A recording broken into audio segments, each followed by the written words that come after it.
at Pyramid Lake. We're going to Los Alamos Campground.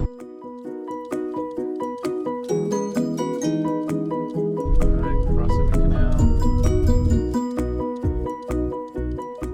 And we're pulling into the campground, Los Alamos Campground at Pyramid Lake.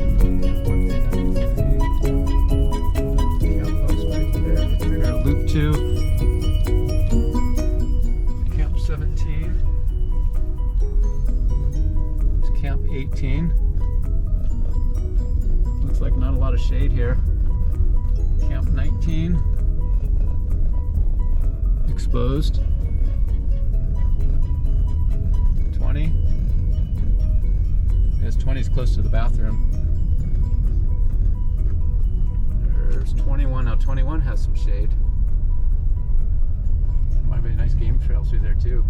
Up trash can, nice. 22, 23 and 24. So we're going to be one of these ones on the right. 25. Are we ready to camp in the forest? Looks like that's what we're doing. 26. It's like bear bait. 27. 28. Oh, who would want to camp right next to the trash can? Yeah. No bears are going to get you there. Rawr. Oh, there's the water spigot. So if you're at Camp 30, you get water right there and everybody walks in your camp. 29. 31, 32. 33. There's some trash cans. Critter proof. 35. 36, 37, 38, and here we are, 39. Here we are, Camp 39, and they're not as big as they look when I watch videos on YouTube. It's interesting how we're right up against the hills. No fire this time of the year, so we can't use the fire pit. Concrete picnic table. And we got our own sewage line so we can dump our sewage. No, just kidding. Right there. But yeah, kind of small. And Vicky's freaking out about the bears coming out of the bushes here. So we'll see about that. From Camp 39 right here, which is nice, is there's the water spigot right there. We brought our own water. We brought 5 gallons of water, so I don't think we'll need it today, but at least it's close by. Let's go check out the bathrooms. And what's nice is that you can get locked in case there's a problem. You got flush toilets, and this one's clean. Yeah, it is. Toilet paper, an empty trash can, and a sink with cold water. So this is actually clean. Let's go check out the other one. And the same thing here. Okay, not bad. So I'd have to say all the camping places we've been so far, this is some of the cleanest bathrooms we've had. So I'm hoping if it's not crowded, it stays this way. And now here's a conundrum that we're trying to figure out. We're at the bathrooms here, and you look at the campsites. How would you walk through the campsite if people were here without going through someone's campsite? I don't know if we would just walk through the car park. Put it in the comments below. Sitting here in Camp 39 and there's still nobody here. I think the only other person here is the camp host way down there. So we saw some reservation tags on a few of the campsites up there, but it's pretty, yeah, it's pretty lonely right now, but I'm kind of liking it. What do you think, Vicky? Yeah, it's nice. Yeah, as long as the bears stay away. Yeah. All right, first burgers on the grill. We're going with a small Coleman stove this time instead of the Blackstone. So we got to cook one burger at a time. A big gust of wind come through and it already blew down our Easy Up, but after that it was fine. So almost 7 o'clock at night, there's nobody here. Yay. Rising 3,000 feet into the wild heart of the Angeles National Forest, where silence reigns, skies shift like living art, and solitude stretches beyond the horizon. It was a perfect ending to our first night at Los Alamos Campground. We survived the first night. Last night it was actually nice. There's nobody here in the camp, so the only sounds we heard were the wind. You can hear a little bit of the 5. I guess it's the southbound over there, but other than that it was really quiet. A little bit of wind, A little bit of cold, not too bad. But now we got our coffees in the tent and we are just getting ready to wait for the sun to come up before we go out and venture out. Okay, breakfast time. Really simple today, bacon and egg. Cooking on the old Coleman stove this time, just trying to bring out the old gear and see how it works and see what cooking skills we can do. We are literally the only people in this entire, I think this is loop 2.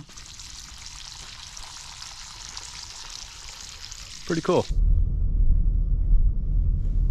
Have any inflatable kayaks, canoes, or paddleboards? We do not. We just got our feet. $15. Perfect. We close at 5:45. Perfect. Great. Thank you. Have a good day.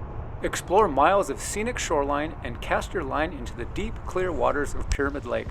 Whether you're reeling in a catch, gliding by kayak, swimming, or stand-up paddling, this California State Reservoir is your gateway to adventure, relaxation, and unforgettable views. So there's a nice walkway that goes along the shore of Pyramid Lake. I think we went down the Immigrant Landing. And if we went the other direction, it would have taken us to where you launch your boats, and this direction is heading towards the Lake Pyramid store. Just more walkways along the lake shore. Further down, we just passed the lake store, and then everybody down there, they're all picking out their spots. It's cool, they got trees on the shoreline, so that's kind of, I would sit there too. And they do have a swimming section in the lake. Right here, it's all delineated by the buoys. Bet you that water's cold right now.